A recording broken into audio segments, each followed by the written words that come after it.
মামা তোমার নামটা কি? রাকিব হাসান। তুমি হিন্দু না মুসলমান? মুসলমান। আটটা মুট করো, তোমারে কয়টা কথা কইয়ে দিয়ে যামু। অবশ্যই কথা কয়টা যদি সত্য হয় হাসা বলবা তো? অবশ্যই। মিথ্যা কইলেও কিন্তু আল্লাহর কাছে ঠেকা থাকবা। না মিথ্যা বলবো না। তুমি যেই দল সাপোর্ট করো সেই দল 36 বছর পরে ওয়ার্ল্ড কাপ পাইছে, কথা ঠিক না বে ঠিক? ঠিক। রাগ করলা? না রাগ করিনি। তুমি যেই দল সাপোর্ট করো সেই দলে যেই সেরা প্লেয়ার হয় সেই হাত দিয়ে একটা গোল দেয়, কথা ঠিক কিনা? ঠিক। রাগ করলা? না রাগ করিনি। তুমি যেই দল সাপোর্ট করো সেই দলে বর্তমানে একটা প্লেয়ার ছাড়া আর কেউ খেলতে পারে না, কথা ঠিক নেবে ঠিক? ঠিক। রাগ করলা? না রাগ করিনি।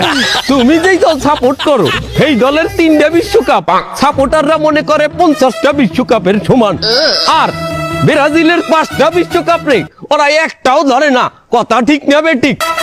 ঠিক। রাগ করলা? না রাগ করিনি। তুমি যেই দল সাপোর্ট করো সেই দলের একটা প্লেয়ার বুড়ো হয়ে যাইবে, কেউ তোমরা ওরে ছাড়বা না, ওরে ছাড়া বিশ্বকাপ খেলবা না, কথা ঠিক কিনা? ঠিক। রাগ করলা? না রাগ করিনি।